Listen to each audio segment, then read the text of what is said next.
నమస్తే, welcome to great Andhra. మనతో పాటు ఉన్నారు సీనియర్ పొలిటికల్ అనలిస్ట్ జిఆర్ మహర్షి గారు. నమస్తే సార్. నమస్తే చమన్ గారు. సార్, తిరుపతి లడ్డు విషయం ఇంకా ఏమీ తేలినట్లుగా అయితే కనిపించట్లేదు. ఇప్పట్లో తేలుతుందో లేదో కూడా నిజానికి సందేహమే. కానీ ఆ స్పెక్యులేషన్స్ నుంచి ఏదో నిన్న మనం మాట్లాడే టైంకి జగన్ గారి ప్రెస్ మీట్ అయితే అవ్వలేదు. సో ఆయన ఏమైనా చెప్తే ఒక క్లారిటీ వస్తుందేమో అని అనుకున్నాము. అంటే ఏంటి అనే విషయం ఏమన్నా కొద్దిలో కొంతైనా క్లియర్ అవుతుందేమోనని. మరి ఆయన మాట్లాడిన తర్వాత జనానికి ఏదన్నా కొద్దిగా అయినా క్లారిఫికేషన్ వచ్చింది అనుకోవచ్చా? ఆయన ఏమంటారంటే ఇది పూర్తిగా రాజకీయాన్ని దేవుణ్ణి రాజకీయంగా వాడుకుంటున్నారు చంద్రబాబు గారు. అసలు రిపోర్ట్ వచ్చి 2 నెలలు అయితే ఇప్పుడు మీరు ఎందుకు మాట్లాడుతున్నారు? ఇప్పుడు ఎందుకు మీ పార్టీ సభ అంటే 100 రోజుల పాలన గురించి చెప్తున్న పార్టీ సభలో దీన్ని ఎందుకు ఇష్యూ చేశారు? విషయం ఏమిటంటే తన పాలనలో ఉన్న లోపాలు వైఫల్యాలు బయటపడకుండా ఉండడం కోసము ప్రతిసారి కూడా ఆయన డైవర్షన్ పాలిటిక్స్ చేస్తున్నారు. ఈ డైవర్షన్ పాలిటిక్స్లో భాగంగానే మేము ఢిల్లీలో ధర్నా చేసినప్పుడు అది మదనపల్లిలో ఫైళ్లు కాలిపోయాయి అన్నారు. ప్రతిసారి వరదలు వచ్చినప్పుడు ఏమో మేము బోట్లు పంపించి ప్రకాశం బ్యారేజ్ని బద్దలు కొడుతున్నామన్నారు. ఇప్పుడేమో 100 రోజుల పాలన మీద ఆయన పథకాల మీద ప్రజలు ప్రశ్నించకుండా ఉండడానికి తిరుమల లడ్డూని ఇష్యూ చేశారు అనేది మొత్తం ఆయన సారాంశం, ఆయన మాట్లాడిన సారాంశము. ఈ మొత్తం ఇష్యూ అంతా ఒక్కసారి మనం గమనిస్తే దీంట్లో చాలా అనుమానాలు ఉన్నాయి. అంటే దేవుణ్ణి రాజకీయం చేసేసారు, అందులో డౌట్ లేదు. కానీ భక్తుల మనోభావాలతో కానీ దేంతో కూడా పని లేదు.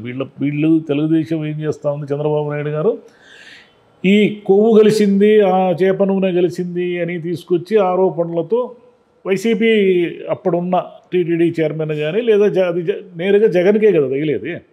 సుబ్బారెడ్డి గారు ఇంకొకరు అనే దాన్ని పక్కన పెడితే జగన్ హయాంలో తిరుమలలో అపవిత్రమైన పదార్థాలతో లడ్డూలు చేశారు, అపవిత్రమైన పదార్థాలను ప్రసాదాల్లో వాడారు అనేది ప్రధానమైన ఆరోపణ. అంటే వైసీపీని పూర్తిగా కార్నర్ చేసి, అంటే ఇది విశ్వాసానికి సంబంధించిన విషయం కదా, మిగతా వదిలేయండి. మిగతా అంటే మామూలుగా ఏం చేయగలుగుతారు? ఆర్థిక ఆరోపణలు చేయగలుగుతారు, అంతే కదా. ఆ మైనింగ్లో అదా తిన్నారు, ఇక్కడ ఇది చేశారు, ఇక్కడ ఇంత డబ్బు దుర్వినియోగమైందని చెప్పగలరు, అంతకంటే చేయలేరు కదా ఈ ఆరోపణ. ఇది దారుణమైన ఆరోపణ. అంటే ఇది నిజమా కాదా? ఇప్పుడు ఏమైంది, మీడియా కూడా 2గా చీలిపోయి ఇది పూర్తిగా అబద్ధమని, లేదా ఇది కేవలం తెలుగుదేశం కుట్రని, లేదు ఇది వైసీపీ హయాంలో జరిగిందని వీళ్ళు ఇలా భక్తులతో ఏమీ సంబంధం లేదు, దేవుడితో కానీ భక్తులతో కానీ ఏమీ సంబంధం లేదు. ఎందుకంటే దేవుణ్ణి వ్యాపారం చేసి చాలా కాలం అయింది. ఒకప్పుడు పూర్వము 50 ఏళ్ళ క్రితమో 60 ఏళ్ల క్రితమో భక్తులు వచ్చి ప్రశాంతంగా కొన్ని గంటల్లోనే దేవుణ్ణి దర్శించుకొని ఏదో తమకు లడ్డూ ప్రసాదాలు తీసుకుని తలనీలాలు ఇచ్చి ఇంటికి వెళ్ళిపోయేవాళ్ళు కదా. అది కదా ఒక ప్రొసీజర్, తిరుమల ప్రొసీజర్. తిరుమలని ఎప్పుడైతే ఒక ధార్మిక సంస్థని టీటీడీ అని ఇవన్నీ ఉండాల్సిన అవసరం ఉంది. ఎందుకంటే టీటీడీ చేస్తున్న సర్వీస్ అంతా ఇంత సర్వీస్ కాదు. అది ఏ ప్రభుత్వం ఉన్నా కూడా టీటీడీ ఒరిజినల్గా దాని సర్వీసెస్ చాలా ఉన్నాయి. అక్కడ ఉన్న కుష్ఠరోగుల ఆసుపత్రి కానీ, లేదా చెవిటి వాళ్లకు బదిరులకు సంబంధించింది కానీ, లేదా అనేక అంటే పేద పిల్లలకు స్కూళ్ళు కాలేజీలు కానీ, అనాథల కోసం ఒక పెద్ద స్కూలు, ఒక హాస్టలు, ఇవన్నీ ఎన్నో ఉన్నాయిలేండి. అంటే మొత్తం భారతదేశం మొత్తం మీద టీటీడీ చేస్తున్న స్వామివారి పేరు మీద, వెంకటేశ్వర స్వామి పేరు మీద చేస్తున్న ధార్మిక కార్యక్రమాలు అన్నీ ఇన్ని కాదు. అయితే ఇదంతా ఏమైపోయిందంటే ఒక రాజకీయ అవసరాల కోసము, వ్యాపార అవసరాల కోసము మారిపోయింది అది. ఎందుకంటే అక్కడ కొండకొచ్చే వాళ్ళని వీళ్ళు దర్శనాలు చేయించడము, ఇవన్నీ చేయించడము. ప్రభుత్వాల్లో ఉన్నటువంటి పొలిటీషియన్స్ ఏమిటంటే తమకు సంబంధించి టీటీడీ చైర్మన్గా ఎవరో ఒకరు పెద్దవాళ్ళని, అంటే డబ్బులు బాగా ఉన్న వాళ్ళని, లేదా తమ రాజకీయ అవసరాల కోసం నియమించడము, ఒక బోర్డు, ఇవంతా కూడా అడ్మినిస్ట్రేషన్ కోసం అయితే బాగానే ఉంటుంది. అయితే ఎప్పుడైతే పూర్తిగా పాలిటిక్స్ వచ్చేసినాయో దీంట్లో దేవుడు డబ్బున్న వాళ్ళకే దర్శనం ఇచ్చే వ్యక్తిగా మారిపోయాడు. ఇప్పుడు డబ్బుంటే మనం ఆ టికెట్ కొని ఈ టికెట్ కొని కొన్ని గంటల్లో దర్శనం చేసుకొని బయటకు వస్తాం. డబ్బు లేకపోతే ఏంటి, చాలామందికి అనుభవమే, తోసేస్తారు దేవుణ్ణి. గోవిందా అని అరిచేలోగా తోసేస్తారు కదా. సామాన్య భక్తుడికి అన్యాయమే జరుగుతూ ఉంది. ఎప్పుడైతే ఈ డబ్బుకు సంబంధించిన వ్యవహారాలు టీటీడీ నిండా పరుచుకున్నాయో, దేవుడి దర్శనం అనేది చాలా ఖరీదైన వ్యవహారంగా ఎప్పుడైతే వీళ్ళంతా మార్చేశారో, అప్పుడు అది ఎప్పుడో పొలిటిసైజ్ అయిపోయింది. అది ఇప్పుడు కొత్తగా దాన్ని రాజకీయం చేసేది ఏం లేదు. ఇప్పుడు ఏమిటంటే నేరుగా తీసుకొచ్చి ఆ లడ్డూకి ఆపాదించారు. ఇక్కడ మనకున్న అనేక అనుమానాలు ఏమిటంటే, ఒకటి మీకు ఎప్పుడొచ్చింది రిపోర్టు? ఎప్పుడో జూలైలో వచ్చింది రిపోర్టు వచ్చిన తర్వాత మీకు అప్పుడు ఆయన ఏమన్నారు, ఏదో వనస్పతి ఇలాంటివి ఏవో కలిసినట్టుగా మాకు అనుమానం ఉంది. అంటే ట్యాంకర్లను తిప్పి పంపించడం అనేది ఎప్పుడూ జరుగుతున్న ప్రాసెస్సే. అది వైసీపీ హయాంలో జరిగింది, టీడీపీ హయాంలో కూడా జరిగింది. అంటే ఏమొస్తే అది టీటీడీ తీసుకోదు. దానికి ఒక వ్యవస్థ ఉంటుంది. అక్కడ అనేక మంది దాని క్వాలిటీ కంట్రోలర్లు కానీ దానికి సంబంధించిన నమూనాలు చూడడం ఇవన్నీ ఉంటుంది. ఒక సిస్టమ్ అయితే ఉంది అక్కడ. ఈ సిస్టంలో భాగంగా వాళ్ళకి ఏవైనా నాణ్యత లేదు అంటే దాన్ని వెనక్కి పంపిస్తారు. ఇది ఒక రూల్. ఇది మీరు జూలై 23వ తేదీ వచ్చినప్పుడు ఒక అనుమానం అంటూ అప్పుడేమి మీరు వనస్పతి అన్నారు. మీకు ఈ కొవ్వు, చేప నూనె ఇవన్నీ ఆ రోజు ఏం మాట్లాడలేదు. ఒకవేళ మీకు అది భక్తులకు సంబంధించిన విషయం కాబట్టి బయట పెట్టడం ఇష్టం లేకపోతే మీరు అది పెద్ద క్రిమినల్ యాక్షన్ కదా. మీరు ఏం చర్యలు తీసుకున్నారు? ముందు దాన్ని బ్యాన్ చేసి మీరు అక్కడ పోయి వాళ్ళని అరెస్ట్ చేసి ఆ సంస్థలో ఉన్న నెయ్యి మొత్తం సీజ్ చేసి ఈ సంస్థ ఇలా వ్యవహరిస్తూ ఉంది, టీటీడీకి ఈ రకమైన దేవుడికి ఇలా పంపించింది అని మీరు సీరియస్ యాక్షన్ తీసుకోవాలి కదా. అప్పుడే తీసుకోలేదు. చాలా క్వైట్ న్యాచురల్ కదా. ఇప్పుడు మనం హైదరాబాద్లో చూస్తూ ఉంటాము, ఏదో హోటళ్ళ మీద దాడి చేస్తారు. దాడి చేసిన వెంటనే అక్కడ వాళ్ళకి ఏదో నాణ్యత లేదు అని తెలుస్తుంది. నాణ్యత లేదు అని తెలిసిన వెంటనే వాళ్ళు ఏదో ఊరికే జరిమానా వేసి ఊరుకోరు. ఆ పదార్థాలన్నీ పారబోస్తారు. పదార్థాలన్నీ పారబోసిన తర్వాత దానికి లీగల్గా ఏం యాక్షన్ ముందు చేసే పని ఏమిటంటే పదార్థాలు పారబోయడం. అంతేగాని మీరు ఫ్రిడ్జ్లో బూజు పట్టింది ఉంది కాబట్టి ఉంటే ఉంచుకోండి, మేము జరిమానా వేసిపోతామని అనరు వాళ్ళు. మరి ఒక చిన్న హోటల్ మీద దాడి చేసినప్పుడే నాణ్యత లేని ఫుడ్ను తీసుకొచ్చి పారేస్తున్నారు కదా. ఒక అతిపెద్ద సంస్థ ట్యాంకర్లలో నెయ్యిని ఆవు కొవ్వుతోనూ చేప నూనెతోనూ సరఫరా చేస్తున్నప్పుడు మీరు మొదట తీసుకోవాల్సిన యాక్షన్ ఆ సంస్థను మూసివేయడం కదా. అది జరగలేదు. అది జరగకుండా 2 నెలల పాటు కాలయాపన జరిగింది. ఈ 2 నెలల్లో అంటే స్వామివారికి ఏం వాడలేదని వీళ్ళు అంటున్నారు. కానీ ఇప్పుడు జనాలకేమో అనేక అనుమానాలు కదా. 2 నెలల తర్వాత ప్రొసీజర్ ఏమిటి? చట్టపరంగా అక్కడున్న టీటీడీ అధికారులు చట్టపరంగా తీసుకోవాల్సిన చర్యలన్నీ మానేసి చంద్రబాబు నాయుడు గారి చేతిలో ఆ రిపోర్టు పెట్టారు. సరే, ఆయన ముఖ్యమంత్రి కదా, ఆయన ప్రభుత్వానికి హెడ్ కదా అనొచ్చు. కానీ అసలు 2 నెలలు ఎందుకు పట్టింది దానికి? 2 నెలలు ఎందుకు ఆలోచించారు అనేది ఒక క్వశ్చన్. 2 నెలల తర్వాత ఈయన తన రాజకీయ సమావేశంలో దాన్ని ప్రకటించేసిన తర్వాత ఒక దుమారం ఎత్తుకుంది. అటు ఇటు మాకేం సంబంధం లేదని వీళ్ళు, మీరు కొండను అపవిత్రం చేశారని వీళ్ళు, మొత్తం నేషనల్ వైడ్ అంటే తిరుమల అనేది ఒక భారతదేశమే, ప్రపంచంలో ఉన్న హిందువులందరికీ సంబంధించిన పుణ్యక్షేత్రం కాబట్టి ప్రతి ఒక్కరూ దీని మీద ఏం జరిగింది అని మాట్లాడుతున్నారు. సరే, నిన్న టీడీపీ అనుకూలంగా ఉన్న ఒక పత్రిక ఏం రాసింది, ఈ నివేదికలో తప్పులు ఉండే అవకాశాలు ఉన్నాయి, అది ఎన్డీడీబీనే స్పష్టం చేసింది అని నిన్న రాశారు. ఈరోజు ఏం రాశారు? వాళ్ళు నేరుగా అన్ని పరిశోధనలు చేసేసి లేదు దీంట్లో ఆవు కొవ్వు కలిసింది, దీంట్లో చేప నూనె కలిసింది అని రాశారు. ఎట్లా మీరు నిన్న రాసిన దానికి ఈరోజు రాసిన దానికి అంత తేడా ఉంటే ఎట్లా? మీరు ఏం పరిశోధనలు చేశారంటే ఎన్డీడీబీ కంటే మీకు నాణ్యతాపరమైన ల్యాబ్ ఉందా ఏమన్నా మీ దగ్గర? ఒకటి. రెండవది, దీనికి ఈ పర్చేజింగ్ కమిటీ ఒకటి ఉంటుంది టీటీడీలో. ఈ అంటే ఊరికే అది నోటి మాటతో ఏది తీసుకోరు. మీకు టెండర్లు, కాంట్రాక్ట్లు వాళ్ళు వేస్తారు కదా. వేసిన తర్వాత ఆ పర్చేజింగ్ కమిటీ డిసైడ్ చేస్తుంది. ఈ పర్చేజింగ్ కమిటీలో ఉన్న 2 కీలకమైన వ్యక్తులు ఇప్పుడు టీడీపీలో ఉన్నారు. ఒకరు టీడీపీ ఎమ్మెల్యేగా ఉన్నారు ప్రశాంతి గారు, ఇంకొక ఆయన మినిస్టర్గా ఉన్నారు పార్థసారథి గారు. మరి వాళ్ళు ఏమి నోరు విప్పలేదు కదా. పర్చేజింగ్ కమిటీలో వాళ్ళు ఉన్నారు కదా, వాళ్ళు నోరు ఇప్పాలి కదా. లేదయ్యా ఇలా జరిగింది, ఇలా ఈ నాణ్యత ప్రకారం మేము ఆ రోజు డిసైడ్ చేసామని చెప్పారా? చెప్పలేదు. ఇంకోటి ఏమిటంటే మైసూరుకు సంబంధించిన ఒక ల్యాబ్కు కూడా ఈ నమూనాలు పంపించినట్టుగా టీటీడీలో ఒక సమాచారం. మరి మైసూరు ల్యాబ్ ఏమని రిపోర్ట్ ఇచ్చింది? మైసూరు ల్యాబ్లో కూడా ఇలాగే జంతు కొవ్వు కలిసిందనే రిపోర్ట్ ఇచ్చింది. దాన్ని ఎందుకు బయట పెట్టడం లేదు?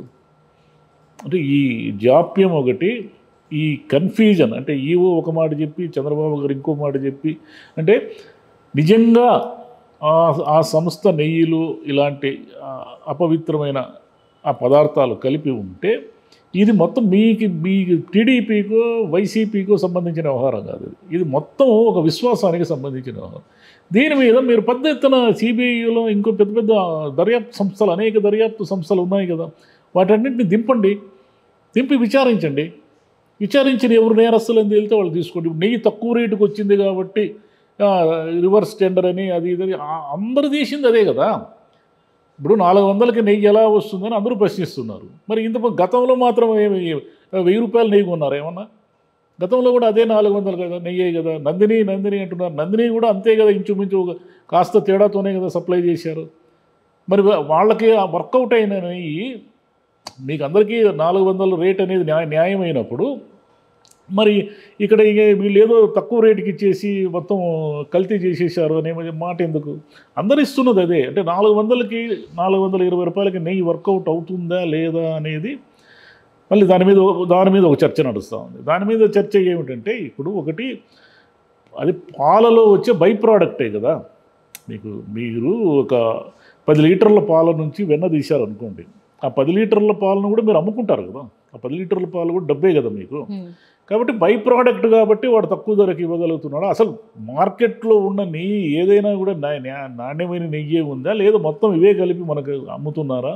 ఎందుకంటే ఇది ప్రసాదాల పేరుతో చర్చ జరిగింది. మామూలుగా నెయ్యి ఎక్కడైనా ఏదైనా హోటల్లోనో ఇంకో సంస్థలోనో కల్తీ జరిగి ఉంటే అదేం పెద్ద ఇష్యూ కాదు, అక్కడతో సమసిపోయేది. ఎందుకంటే దాని మీద ఏదో యాక్షన్ తీసుకునేవాళ్ళు, ఫుడ్ సేఫ్టీ అధికారులు ఏదో చర్యలు తీసుకునేవాళ్ళు, లీగల్గా ఇలా జరిగిపోయేది. కానీ ఇది తిరుమల ప్రసాదాలకు సంబంధించిన ఇష్యూ వచ్చింది కాబట్టి ఇది దేశవ్యాప్తంగా కూడా దీని మీద అసలు నెయ్యి తయారీ కేంద్రాలు ఎన్ని ఉన్నాయి, వాళ్ళకి ఎలా వర్కౌట్ అవుతుంది, వాళ్ళు ఏమి కలుపుతున్నారు, నిజంగా వాళ్ళు నెయ్యేది ఇస్తున్నారా, ఇదంతా అంటే కనీసం ప్రజల ఆరోగ్యాలైనా బాగుపడతాయి కదా. ఇది ప్రజల ఆరోగ్యాలకు సంబంధించిన విషయం కదా. ఇప్పుడు సూపర్ మార్కెట్స్లో ఏవేవైతే నెయ్యి అవైలబుల్గా ఉన్నాయో ఒక టాప్ 5 or 10 ఆ నెయ్యిలన్నిటిని కూడా పంపించి టెస్టులకు పంపిస్తే అన్నిట్లోనూ అదే రిపోర్ట్ వచ్చిందంటే అందరం ఎలా అయినా ఇంకా అదే చేస్తున్నాం. మరి అది తప్పు కాదని కాదు, అప్పుడు మొత్తంగా సీరియస్ ప్రజల ఆరోగ్యం బాగుపడుతుంది కదా. ప్రజల ఆరోగ్యాన్ని మీరు సంరక్షించిన వాళ్ళు అవుతారు. ప్రభుత్వాలకు అంతకంటే పెద్ద పని ఏమి ఉండదు, ప్రజల ఆరోగ్యాలను కాపాడడం కంటే పెద్ద పని ఏమి ఉండదు. కాబట్టి ఈ లడ్డు అంతా కూడా ఏమిటంటే రాజకీయాలు చుట్టూ తిరగడం వల్ల అసలు వాస్తవాలు మరుగున పడిపోతున్నాయి. అసలు వాస్తవాలు ఏమిటంటే ఆ నెయ్యి నాణ్యమైందా కాదా, శ్రీవారి ప్రసాదాల్లో వాడారా లేదా, ఒకవేళ నాణ్యమైంది కాకుండా వీళ్ళు చెప్పినటువంటి పదార్థాలు ఏముంటే అది భారతదేశంలో అతిపెద్ద శిక్షార్హుడు కదా అతను, ఆ నెయ్యి కంపెనీ యజమాని. ఊరికి జరిమానా విధించి ఎలా మీరు ఊరుకుంటారు? టీటీడీ మీరు బ్లాక్ లిస్ట్లో పెట్టి జరిమానా విధిస్తే వాడు ఇంకొక 1,00,000 మందికి అమ్ముతాడు ఆ కొవ్వు కలిసిన నెయ్యిని. అది క్రిమినల్ కదా, వాడు అది క్రిమినల్ యాక్టివిటీ కదా. మరి క్రిమినల్ యాక్టివిటీని సొసైటీలో ఒక టీటీడీ IAS ఆఫీసర్గా మీరు ఎలా క్షమిస్తారు? మీరెందుకు 2 నెలలుగా గమ్మన ఉండి బయట పెట్టుకుంటున్నారు? మీరు మౌనం వహించడానికి ఏమిటి కారణాలు? ఏదో కారణం ఉండాలి కదా. అయ్యా మాకు 2 నెలల క్రితమే రిపోర్ట్ వచ్చింది, మేము ఈ 2 నెలలు ఫలానా కారణాల వల్ల మౌనంగా ఉన్నాము, ఫలానా కారణాల వల్ల ఈ నివేదిక బయట పెట్టలేదు అని చెప్పండి. లేదా ఈ 2 నెలల్లో మీరు ఏమేమి చర్యలు తీసుకున్నారు, ఏ రకమైన చర్యలు తీసుకున్నారు అవైనా చెప్పండి. నేరుగా ఒక రాజకీయ సభలో ముఖ్యమంత్రి ప్రకటించడం ఏంటి, దాని తెలుగుదేశము అధికార ప్రతినిధి దాన్ని చదవడం ఏంటి, దాన్ని చదివిన తర్వాత మళ్ళీ అందరూ అదొక పార్టీ బేస్డ్గా చీలిపోయి అటు ఇటు అసలు భక్తులు ఆ లడ్డు తిన్నారా లేదని అడిగేవాడు ఎవరు లేడు. ఇప్పుడు మొత్తం ఇది ఇరువైపులా చీలిపోయి మీరు అపవిత్రం చేశారని వీళ్ళు, మీరు రాజకీయం చేశారని వీళ్ళు కొట్టుకుంటున్నారు. అది వచ్చిన ట్యాంకర్లోది టెస్ట్ చేశారా, లేకపోతే ఆల్రెడీ పోర్ట్లోకి వెళ్ళి లడ్డూలు తయారైపోయిన నూనె టెస్ట్ చేశారా అనేది నెయ్యిని టెస్ట్ చేశారా తెలిస్తాయి కదా. ఇప్పుడు అది తిన్నారా లేదా క్లారిటీ వస్తుంది. అది చెప్పరు ఇప్పుడు. ఎందుకంటే వైసీపీ ఈ పాపానికి పాల్పడిందని నిరూపించడం వీళ్ళ అవసరము, వీళ్ళు రాజకీయ అవసరాల కోసము డైవర్షన్ పాలిటిక్స్ చేస్తున్నారని నిరూపించడం వీళ్ళ అవసరం. భక్తులు టీటీడీ ఈ గోలంతా ఏడో పక్కకి వెళ్ళిపోయింది, మొత్తం సైడ్ వెళ్ళిపోయింది అదంతా. అసలు నెయ్యి ఒరిజినలా కాదా, అసలు నెయ్యిలో ఆ కొవ్వు కలిపే అవకాశం ఉందా లేదా, కొవ్వు కలిపితే ఎలా కలుపుతారు, అది మామూలుగా కొవ్వు అలాంటి కొవ్వులు కలిస్తే స్మెల్ వచ్చేస్తుంది అంటారు, బ్యాడ్ స్మెల్ వస్తుంది అంటారు. మరి అన్ని ట్యాంకర్లలో కొవ్వు కలిస్తే మీకు బ్యాడ్ స్మెల్ రాకుండా దాన్ని ఎలా చేశారు? అంత టెక్నాలజీ ఉందే వాళ్ళ దగ్గర? అంత టెక్నాలజీ ఉండేవాడి ఈ 10 రూపాయలకి 5 రూపాయలకి కక్కుర్తి పడతాడా? పైగా తిరుమల వెంకటేశ్వర స్వామికి అలాంటి, అంటే ఎవరికైనా కొంచెం భక్తి ఉంటుంది కదా, ఒక భయం ఉంటుంది తిరుమల వెంకటేశ్వర స్వామి. అలాంటి తిరుమల వెంకటేశ్వర స్వామికి అలాంటి నాసిరకం వేరు, ఇది మోసం, ఇది దగా, ఇది అంటే ఒక భక్తుడి విశ్వాసానికి సంబంధించిన దగా అనమాట. అంటే కొవ్వు కలపడం అనేది క్వాలిటీ తగ్గడం అనేది వేరు, దాన్ని క్షమించవచ్చు, క్వాలిటీ తగ్గడాన్ని క్షమించవచ్చు.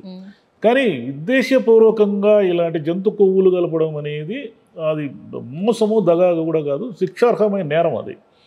మరి అంతటి శిక్షార్హుడిని మీరు వదిలేసి 2 నెలలుగా గమ్మనే ఎందుకున్నారు? అతను కూడా నెయ్యి సరఫరా చేసేటప్పుడు అది ఒక సర్టిఫికేట్ ప్రొడ్యూస్ చేస్తాడు కదా మీకు, ఇది నాణ్యమైన నెయ్యి అని. మరి ఆ సర్టిఫికేట్ మీరు ఎప్పుడు అనుమానించలేదా?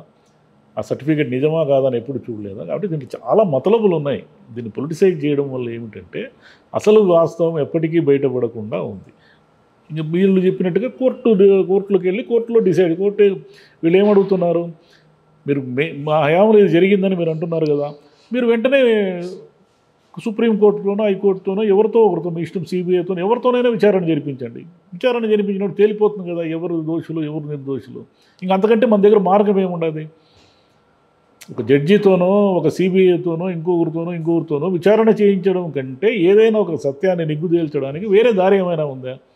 వేరే దారి ఏం లేదు కదా. ప్రమాణాలు చేస్తే సత్యాలు బయటకు వస్తాయా? రావు కదా. Right sir. ఏమో మరి ఈ ల్యాబ్లు లేకపోతే దానికి తగిన అంటే ల్యాబ్ రిపోర్ట్లు నమ్మాలన్నా కూడా అవి కొన్ని అనుమానాలు ఉంటాయి అని ఆ టర్మ్స్ అండ్ కండిషన్స్లో పెడుతుంటే, అలా కాకుండా ఖచ్చితమైన సమాచారం ఇది అని ఒక రిపోర్ట్ వచ్చే వరకు ఎవరికి ఆ ప్రశాంతత అనేది దక్కేది లేదు. ఇది అనుమానాలు ఇలాగే ఉంటాయి. వేల కోట్ల రూపాయలతో వేల మంది ఉద్యోగులతో నడుస్తున్నటువంటి ధార్మిక సంస్థ, దాని మీద ఆధారపడి అనేక మంది పేదవాళ్ళు, అనాథలు, రోగులు ఎన్నో ఆసుపత్రులు నిర్వహిస్తున్నారు కదా. ఇంతమంది జీవిస్తున్నటువంటి వ్యవస్థ అది. ఆ వ్యవస్థ మీద దుమ్మేసి బురదేసి భక్తుల విశ్వాసాలతో ఆడుకొని భక్తులని వెంకటేశ్వర స్వామికి దూరం చేయడమే తప్ప దీంట్లో సాధించేది ఏమీ లేదు వీళ్ళు. Right sir. చూద్దాం మళ్ళీ ముందు అసలు ఎలాంటి చర్యలు తీసుకుంటారో. మరి ఈ విషయాన్ని అయితే సీరియస్గానే తీసుకోవాల్సిందే. రాజకీయం కోసం ఒకసారి అలా తెర మీదకి తెచ్చి వదిలేయడానికి అయితే క్రైమ్ ఇది. అతన్ని దారుణంగా శిక్షించాలి నిజంగా అతను కొవ్వు గలిపి ఉంటే. Right sir. Thank you sir. Thank you.